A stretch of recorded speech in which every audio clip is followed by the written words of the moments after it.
Subscribe કરો એ high news India ચેનલને, પછી યુટ્યુબ એપ પર બેલ આઇકોનનું બટન દબાવો અને નિહાળો એ high news India channel. Audio Jungle. રાજ્યમાં હાલ રવિ સિઝનનું વાવેતર થઈ ચૂક્યું છે. જો કે રવિ સિઝનમાં ખાતરની અછત ઊભી થઈ છે. કાંકરેજ તાલુકાના થરામાં ખાતરની ઘટ સર્જાતા ખેડૂતોના હાલ બેહાલ જોવા મળી રહ્યા છે. વાવણી બાદ પણ ખેડૂતોને ખાતરનો પ્રાપ્ત જથ્થો નથી મળી રહ્યો. જો કે ખાતર લેવા માટે વહેલી સવારે 5 વાગ્યાથી ખેડૂતો લાઈનો લગાવી ખાતર લેવા મજબૂર બન્યા છે. સતત 3 દિવસથી થરા પંથકમાં ખાતર ન મળતા ખેડૂતો ધરમના ધક્કા ખાઈ રહ્યા છે. વાવણી કર્યા બાદ ખેડૂતોને યુરિયા ખાતરની તાતી જરૂરિયાત છે. જો કે તમાકુ, રાયડો, ઈસબગુલ, ઘઉં અને બટાકાનું વાવેતર તો થયું, પરંતુ હાલ ખાતર ના મળતા ખેડૂતો કતારમાં લાગેલા જોવા મળી રહ્યા છે. થરામાં આવેલી એગ્રો સેન્ટરની દુકાન ઉપર મોટી લાઈનો લગાવી ખાતર માટે ખેડૂતો રજળપાટ કરતા જોવા મળ્યા હતા અને ખેડૂતો દ્વારા ભાજપ સરકાર ઉપર આક્ષેપ પણ કરવામાં આવી રહ્યા છે. ધક્કા ખાય છે તો ખાતર મળતું નથી, તો અમે આવી સરકાર લાવવા માંગતો હતો. આ ભાજપની સરકાર આવીને અમારે હેરાન થવાનું થયું. હા, આધાર કાર્ડ કાઢીને અમારી મોહન એટલે ભાજપ લાવશો જ નહીં. ક્યાંથી આવો તમે? આ 3 દાડાથી તો બસ ક્યાંથી આવો તમે? અમે સોગાથી આવો છો. 3 દાડાથી આવી રીતના છે. છોકરા નાના મિલી નહીં આપવાની. ઓકે. બનાસકાંઠા તાલુકો કાંકરેજ જિલ્લો બનાસકાંઠામાં થરા ગામની અંદરમાં ખાતર મળતું નથી અને 6-7 વાગ્યાથી અમે ઉભા રહીએ છીએ લાઈનમાં. અને લાઈન ઘણી મોટી હોય છે, 1000-1500ની સંખ્યામાં હોય છે. અને ખાતર માટે 15 દિવસથી અમે ફરી રહ્યા છીએ, 15-12 દિવસથી, અને ખાતર હજી સુધી મળતું નથી. જેવું મળે એવી સરકારને અમે વિનંતી કરીએ છીએ કે ખાતર અમને મળે. ક્યાંથી આવ્યા તમે? અને ભદ્રેવાડીથી આવ્યા છીએ, ઘણા દૂરથી આવીએ છીએ અને ખાતર મળતું નથી અમને. તેથી આ લાઈનમાં ઊભા છે. લગભગ 1500ની લાઈન છે, તમે જોઈ શકો છો. આપનું નામ? અમારું નામ અબ્દુલભાઈ છે અને ભદ્રેવાડીના રહેવાસી છે. હું આવું છું તાંતિયાણાથી, કારણ કે આવું છું વહેલા 7:30 વાગે કે 6 વાગે. તારનો લાઈનમાં જ છું. હજી સુધી ખાતરનું સેટિંગ થયું નહીં, અને કારણ કે હજી 1 થેલી ચાલે છે અને મારે જરૂર છે 500 કે 100 થેલીની, બરાબર. અને કારણ કે ખાતર ના નાખો ને તો ખેતીનું ઉત્પાદન એકદમ ડાઉન થતું રહે, અમારે નિષ્ફળ જાય ખર્ચો કરેલો, બરાબર ને. પછી કારણ કે એરંડાનો પાકો, એમાં એકાદ વાર પાણી વાળાને ખાતર ના નાખો તો ચાલે, બરાબર. પણ ઘઉંનો પાક છે, પછી મકાઈ છે ભેંસો માટે, એમાં તો ફરજિયાત 3-4 પાણીનું પિયત કહેવાય. એટલે એમાં 2 થી 3 વખત ખાતર નાખવું પડે ને ઘઉંમાં પાકમાં કંઈ નિષ્ફળ થાય, બરાબર. એમાં ખાવા લાયક ઘર માટે કારણ કે વીઘે છે ને 40 થી 50 મણ થાય ખાતર નાખો તો, એટલે કે 20 મણ થાય એટલે માર્કેટમાં લાવી જ ના એક. એટલે દાણાની છે ને બસ તંગી થાય, કારણ કે અત્યારે ઘઉંના ભાવ કેટલા છે ખબર છે? આ 600-700 રૂપિયા છે.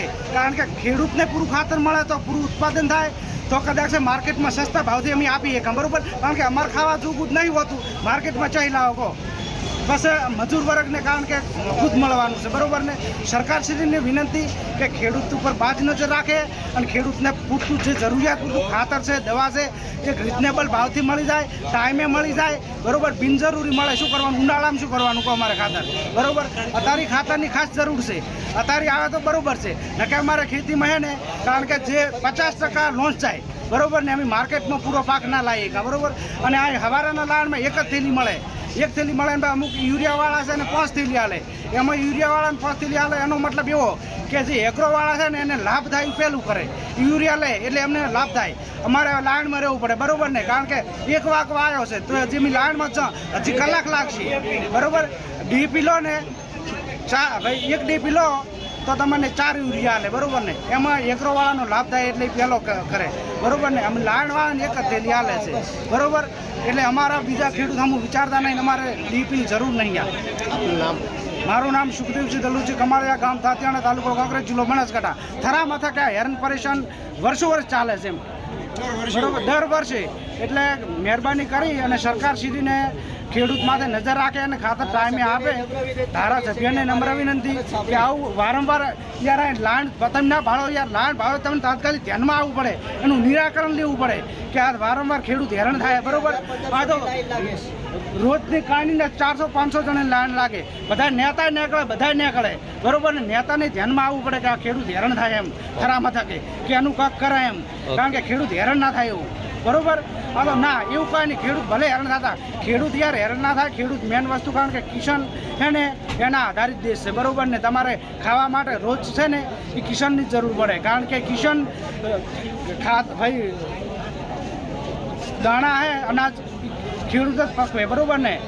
એટલે ખેડૂતને બાદ નજર રાખો ને ખેડૂતને ધ્યાનમાં રાખો ને. ખેડૂત બનાસકાંઠા જિલ્લામાં દૂધ મંડળીમાં પાણીવાળું દૂધ ભરાવી અને દૂધ મંડળીના મંત્રી સહિત 2 કર્મચારીઓ અને દૂધ ગ્રાહકો દ્વારા કૌભાંડ કરવામાં આવતા બનાસ ડેરી દ્વારા દૂધ મંડળીને 20 લાખ રૂપિયાનો દંડ ફટકારવાની ઘટના સામે આવી છે. પાલનપુર તાલુકાના સેમોદરા ખાતે આવેલી દૂધ મંડળીમાં ડેરી મંત્રી અને ટેસ્ટર તેમજ દૂધ ગ્રાહકોની મિલીભગતથી મંડળીમાં પાણીવાળું દૂધ ભરાવવામાં આવતું હતું. જે બાબતે બનાસ ડેરીને ધ્યાને આવતા બનાસ ડેરીની ટીમ દ્વારા તપાસ કરતા સમગ્ર કૌભાંડ સામે આવ્યું હતું. બનાસ ડેરી દ્વારા દૂધ મંડળીને 20 લાખ રૂપિયાનો દંડ ફટકારતા દૂધ મંડળીના ચેરમેન દ્વારા પાલનપુર તાલુકા પોલીસ મથકે 4 ગ્રાહક ડેરીના મંત્રી અને 2 કર્મચારીઓ સામે ફરિયાદ નોંધાવી છે. સમગ્ર મામલાને લઈને ડેરીના મંત્રી રામજીભાઈ પટેલે જણાવ્યું હતું કે ગેરરીતિનો જે મામલો સામે આવ્યો છે એ મામલે બનાસ ડેરી ટીમે તપાસ કરી છે અને બનાસ ડેરી દ્વારા 20 લાખનો દંડ ફટકારવામાં આવ્યો છે. જે દોષિત કર્મચારીઓ તેમને છૂટા કરાયા છે અને દંડ પણ ભર્યો છે, પરંતુ એક વ્યક્તિએ દંડ ન ભરતા ડેરીની કમિટીએ ચેરમેન સાથે રહીને અમે ફરિયાદ આપી છે. સેમોદરા દૂધ ઉત્પાદક સહકારી મંડળી, તેમાં 5 માસ અગાઉ મંડળીમાં દૂધની ભેળસેળ અને ફેટોનું ઊંચા લેવાનું ષડયંત્ર ટેસ્ટર અને ગ્રાહક આ લોકોએ મિલીભગત કરીને એકબીજાના મેળાપડાથી આ લોકોએ કૌભાંડ કરેલ. દૂધમાં ભેળસેળ, પાણીનો ભેળસેળ કરી અને આ બનાસ ડેરીમાંની ટીમ આવી અને ટીમે જાતે તો તપાસ કરી અને ફેર બીજા દિવસે પણ 2 વખત આવી બનાસ ડેરીની ટીમ અને તેને નક્કી કર્યું કે ભાઈ આ લોકો પશુ ઓછા છે, દૂધ વધારે છે. એ પ્રમાણે ફેટ અને દૂધનું સેમ્પલ જુદું રાખી ક્રીમ લાવતા અને ક્રીમ લાઈનનો ફેટ લેતા દૂધમાં પાણીનો ભેળસેળ કરતા. એના પાછળ બધે ડેરીએ તપાસ કરતો કે આ ગુનેગાર હોવાથી બનાસ ડેરીએ 20 લાખ રૂપિયા દંડ કરે. એ મંડળી મારફત અમે ચર્ચા વિચારણાના અંતે કરતા આ લોકો પાસેથી વસૂલાત કરવાની વાત કરી, પરંતુ ના ઇનકાર કરતા અમે પોલીસ કેસ તાલુકામાં નોંધાવેલ છે. કેટલા લોકો સામે ફરિયાદ કરી છે? 7 લોકો સામે. શું નામ છે મારું નામ ધનરાજભાઈ પરથીભાઈ પટેલ. જે મામલે તપાસ ચાલુ છે. આ અંગે પાલનપુર તાલુકા પીઆઈ MR બારોટે ટેલિફોનિક વાતચીતમાં જણાવ્યું હતું કે પાલનપુર તાલુકાના સેમોદરા ગામની દૂધ મંડળીના ચેરમેન ધનરાજભાઈ પાલનપુર તાલુકા પોલીસ મથકે આવી ફરિયાદ નોંધાવી ગયા છે. જે આજથી 6 માસ અગાઉ દૂધ મંડળીની અંદર ગામના વિક્રમભાઈ, અબ્દુલભાઈ, મેસુરાબેન વગેરે દૂધ પાણીવાળો મિક્સ કરી આપેલો, જેમાં ટેસ્ટર આરોપી શૈલેષભાઈ ભીખાભાઈ તેમજ મંત્રીએ મંજૂર કરેલો અને ટેસ્ટિંગ કરી તેને એપ્રુવલ કર્યું હતું. જેના કારણે છેલ્લા 6 મહિનાથી આ પ્રકારનું દૂધ બનાસ ડેરીમાં મોકલવામાં આવતું હતું. બનાસ ડેરીની ઓડિટ ટીમની તપાસ દરમિયાન જેમને સરપ્રાઇઝ ચેકિંગ કર્યું હતું, જે દરમિયાન આ લોકોના મેળાપીપણાના કારણે ઓછા ફેટનું દૂધ વધુ ફેટમાં ભાવ લઈ આપવામાં આવતું હતું. તેનું 20 લાખ રૂપિયાનું નુકસાન બનાસ ડેરીને થયેલું હોય. જે બાબતે સેમોદરા ગામના ધનરાજભાઈ હાલ સેમોદરા મંડળીના ચેરમેનને ફરિયાદ એમના વિરુદ્ધમાં આપી છે, જેની આગળની તપાસ પાલનપુર પોલીસ કરી રહી છે. બનાસકાંઠા જિલ્લાના થરાદ ડી સ્ટાફના માણસોને શુક્રવારે ખાનગી બાતમી મળી હતી કે થરાદ શાક માર્કેટ નજીક થેલામાં કોઈ દારૂ ભરીને વેચે છે. જેને આધારે થરાદના ડી સ્ટાફના શંકરભાઈ ચૌધરી, ધનજીભાઈ ગોહિલ, ભરતભાઈ સહિતના સ્ટાફના માણસો બાતમી હકીકત મળતા બાતમી હકીકતવાળી જગ્યાએ રેડમાં જતા ભાવેશકુમાર વાલજીભાઈ નાઈ રહે થરાદ, ચામુંડાનગર, તાલુકો થરાદ, જિલ્લો બનાસકાંઠાવાળાએ થરાદ શાક માર્કેટ પાણીના ટકાની પાછળ કાપડના થેલામાં ગેરકાયદેસર અને વગર પાસ પરમિટનો ભારતીય બનાવટનો વિદેશી દારૂની અલગ અલગ બ્રાન્ડની કાચની બોટલો 17 નંગ, જેની કુલ કિંમત 1606 કાપડનો થેલો મળી કુલ કિંમત ₹1606નો મુદ્દા માલ રાખી પોલીસ રેડ દરમિયાન હાજર મળી આવી પકડાઈ જઈ ગુનો કર્યો હોય પોલીસે ગુનો દાખલ કરી આગળની કાર્યવાહી હાથ ધરી હતી.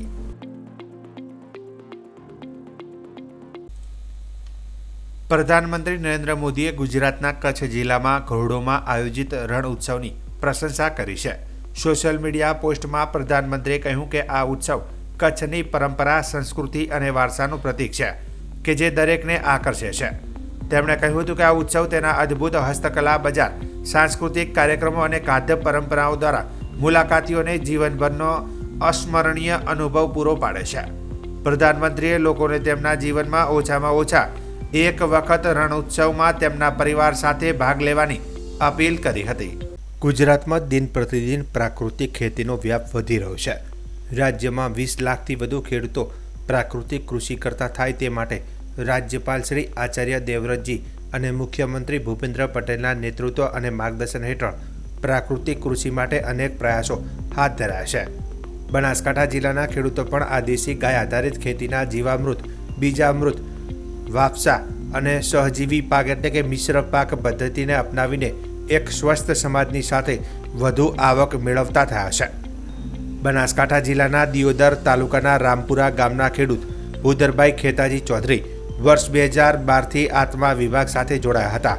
તેમણે વર્ષ 2019થી પ્રાકૃતિક ખેતીને અપનાવીને અન્ય ખેડૂતો માટે પ્રેરણા સ્ત્રોત બન્યા છે.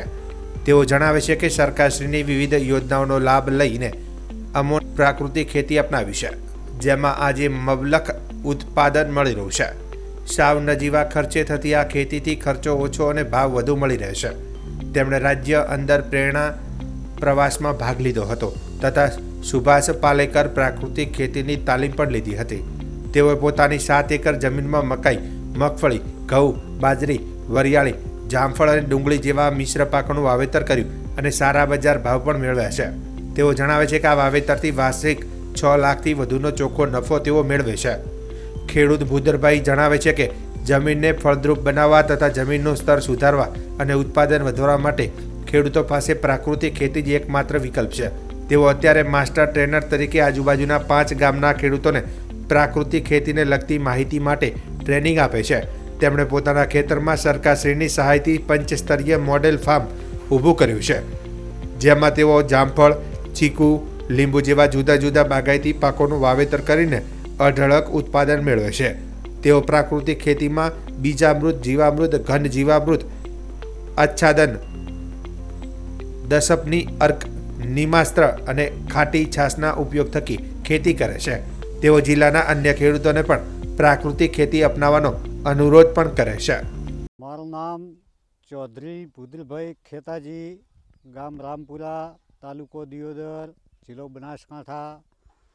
હું છેલ્લા 2012થી આત્મા પ્રોજેક્ટમાં જોડાયેલો હતો ને એની તાલીમ લઈ બધી માહિતી ખેતીવાડીની લઈને 2019થી પ્રાકૃતિક ખેતી સુભાષ પાલેકરની સલાહ સૂચન મુજબ પ્રાકૃતિક ખેતી ચાલુ કરી છે.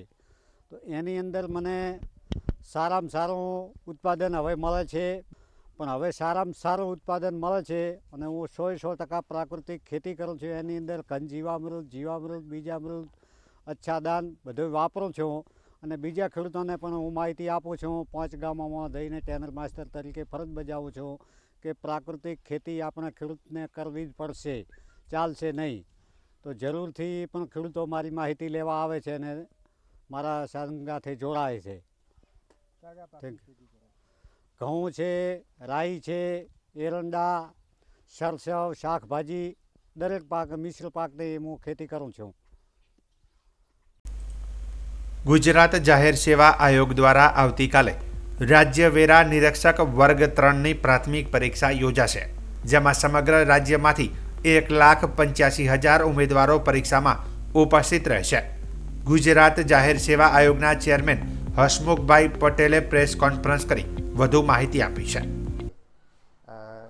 જે ગુજરાત રાજ્ય નાગરિક પુરવઠા નિગમ છે એમાં આસિસ્ટન્ટ મેનેજરની 19/1 જે પરીક્ષા છે એ પરીક્ષાના ઉમેદવારોના સંમતિપત્રક ભરવાનું ગઈકાલથી શરૂ થયું છે અને એ 27 તારીખે 10 વાગ્યા સુધી એ ઉમેદવારો સંમતિપત્રક ભરી શકશે.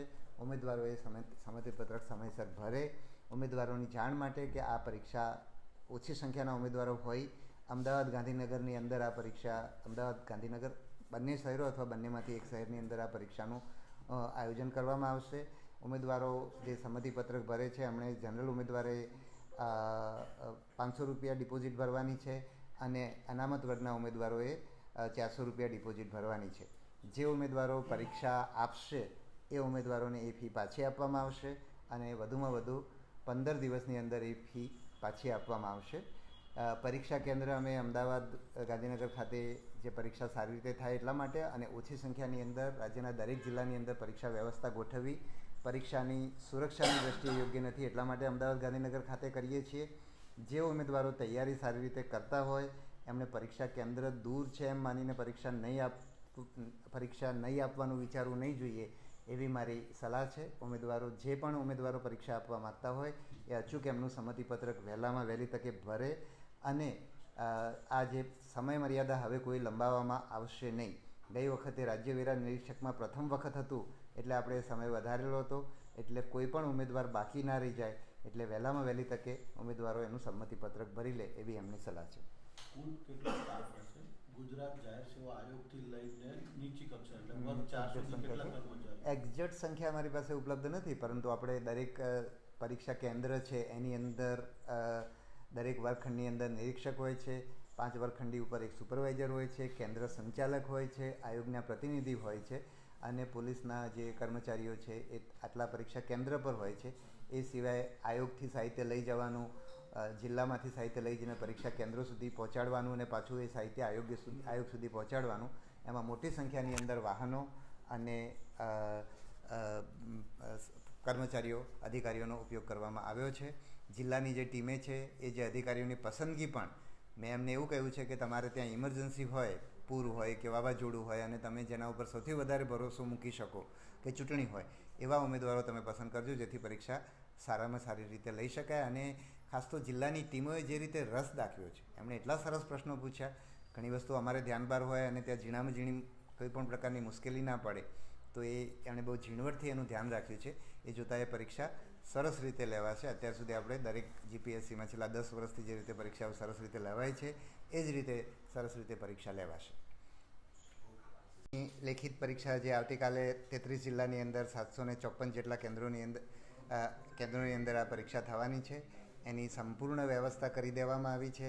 જિલ્લાની અંદર નિવાસી અધિક કલેક્ટર, જિલ્લા શિક્ષણ અધિકારી અને એક ડીવાયએસપીના દરજ્જાના અધિકારીની એક સમિતિની રચના કરવામાં આવી છે. એ લોકો આ પરીક્ષાનું આખું આયોજનની જવાબદારી સંભાળી રહ્યા છે. દરેક કેન્દ્ર ઉપર આયોગના પ્રતિનિધિ તરીકે વર્ગ 2 અથવા વર્ગ 3ના અધિકારીને મૂકવામાં આવ્યા છે. આ એવા અધિકારીઓ છે કે એની પસંદગી પણ જે સમિતિએ બહુ સમજી વિચારીને જેની સક્ષમતા ઉપર એમને પૂરેપૂરો ભરોસો છે એવા લોકોને પસંદ કર્યા છે. આ જે જિલ્લાની ટીમ અને આયોગના પ્રતિનિધિઓનું બ્રીફિંગ માટેની મિટિંગ વિડીયો કોન્ફરન્સ 2 દિવસ પહેલાં રાખવામાં આવેલી હતી. એમાં આપણે સમિતિ એટલે કે આરએસી, ડીવાયએસપી અને જિલ્લા શિક્ષણ અધિકારી એમને જ આપણે હાજર રાખવાના હતા, પણ કેટલાક જિલ્લાની અંદર કલેક્ટરશ્રીઓ પણ હાજર રહેલા, પોલીસ અધિક્ષકશ્રીઓ પણ હાજર રહેલા. મેં જ્યારે એમને બ્રીફિંગ કર્યું એ પછી એમણે કેટલાક પ્રશ્નો પણ પૂછેલા, ક્લેરિફિકેશન માગેલું. એ બતાવે છે કે અધિકારીઓ બહુ ઝીણવટથી આ પરીક્ષા લેવા માટે બહુ ઊંડો રસ લઈ રહ્યા છે અને બહુ કાળજીથી આ પરીક્ષા લેવા માટે તૈયાર થયા છે. એમણે જે સૂચનો કર્યા, એમણે જે પ્રશ્નો પૂછ્યા એના કારણે ઘણી બધી ક્લેરિટી થઈ અને કેટલાક નવી સૂચનાઓ પણ અમે લેખિતમાં એમને ઇસ્યુ કરેલી છે. ઉમેદવારો માટે જીએસઆરટીસી દ્વારા બસની વ્યવસ્થા કરવામાં આવી છે જેનું ઓનલાઈન બુકિંગ કરી શકાય છે. એ ઉપરાંત જીએસઆરટીસીએ એમના જે 16 ડેપો છે તમામ ડેપો ઉપર એમણે સૂચના આપી છે કે ત્યાં ઓન ડિમાન્ડ પણ બસ મૂકવી. એટલે ઉમેદવારો જો બસ સ્ટેશન ઉપર પહોંચે તો એમણે જ્યાં ત્યાં કંટ્રોલ કેબિન હોય છે એમનો સંપર્ક કરવો, એમને જો બસ જોઈતી હોય તો.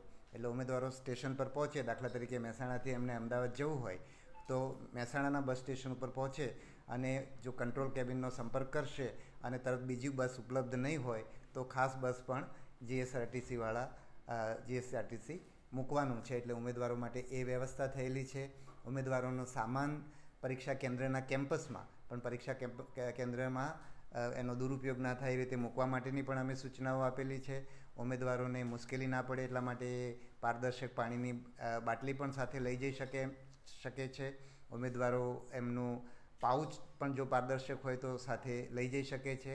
રાઇટિંગ પેડ પણ જો લઈ જવા માગતા હોય તો સાથે લઈ જઈ શકે છે. અને સાદી કાંડા ઘડિયાળ લઈ જવાની છૂટ આપવા માટે લેખિત સૂચના આપી છે. અત્યાર સુધી ઉમેદવારો ઘણીવાર એવું કહેતા હતા કે સૂચનાઓ છેક સુધી પહોંચતી નથી, એટલે આ વખતે અમે એ સૂચનાઓ લેખિતમાં ઇસ્યુ કરી છે. એટલે ઉમેદવારને પરીક્ષા કેન્દ્ર ઉપર કોઈ પણ પ્રકારની મુશ્કેલી નહીં પડે. ઉમેદવારોને ખૂબ ખૂબ શુભેચ્છાઓ. બીજા કઈ પ્રશ્ન છે? 85,000 જેટલા ઉમેદવારો છે, 300 જેટલી જગ્યાઓ છે, એમાંથી 100 જેટલી મહિલા અનામત છે.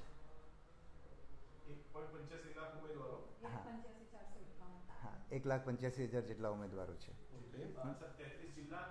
754 કેન્દ્રો.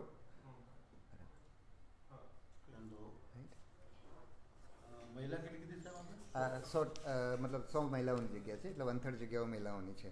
ટોટલ જગ્યા કેટલી? 300. ટોટલ 300, એમાંથી 100 મહિલાઓની. સમય 11 થી 1, બપોરે 11 થી 1, 2 કલાકની પરીક્ષા છે.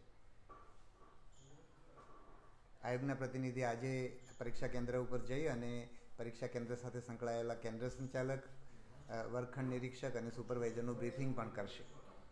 આસપાસમાં ઝેરોક્સના બધી દુકાનો જે હોય છે બધું? હા, એ બધાની, હા, એ જે બધી જ સૂચનાઓ જે આપણે નિયમિત રીતે કરીએ છીએ એ તો કરીએ જ છીએ. ઉપરાંત આ વખતે આપણે જિલ્લા વહીવટીતંત્ર એની અંદર વધારે સારી રીતે સામેલ થાય, એને ખાસ કરીને જે સ્ટ્રોંગ રૂમ છે એની સુરક્ષા વધારે સુનિશ્ચિત થાય. એટલે જે અત્યાર સુધી જિલ્લાના તિજોરી અધિકારી માત્ર એમાં સામેલ હતા, એની જગ્યાએ હવે આપણે એમાં વધારામાં જિલ્લામાંથી એક ડીવાયએસપી દરજ્જાના અધિકારીને આપણે સામેલ કર્યા છે. ઉપરાંત જે સ્ટ્રોંગ રૂમ હતો એની સુરક્ષા પણ વધારે સક્ષમ બનાવી છે. અને એમાં અત્યાર સુધી જે પોલીસ કોન્સ્ટેબલ, હેડ કોન્સ્ટેબલ મૂકતા હતા એની જગ્યાએ અધિકારીને પણ મૂકવામાં આવ્યા છે. અને એ લોકો અવારનવાર એની ચેકિંગ પણ કરશે. 11 થી 1 ની પરીક્ષા છે. રિપોર્ટિંગ ટાઈમ કેટલા પહેલાં બિફોર કેટલું રહેશે પરીક્ષા? પરીક્ષા કેન્દ્ર અત્યારે જે જીપીએસસીનો નિયમ છે, આપણે પરીક્ષા કેન્દ્ર પર એ લોકો 10 વાગે પહોંચી શકશે અને મોડામાં મોડા 10:50 એમને પરીક્ષા કેન્દ્રમાં પ્રવેશ મળશે. એ રીતની વ્યવસ્થા છે. આઈડી, ઓળખપત્ર એનું? હા, ઉમેદવારો જ્યારે પ્રવેશ કરે ત્યારે એમનું ઓળખપત્ર અને એમનો ફોટો અને એમનું જે કોલ લેટર છે એ બધાનું મેચિંગ કરીને એમને પ્રવેશ આપવામાં આવશે. કોઈ ઉમેદવાર શંકાસ્પદ જણાશે તો એને પરીક્ષા પછી પણ, પરીક્ષા તો એને આપવા દેવામાં આવશે, પણ એની પરીક્ષા પછી એનું ચેકિંગ કરવામાં આવશે.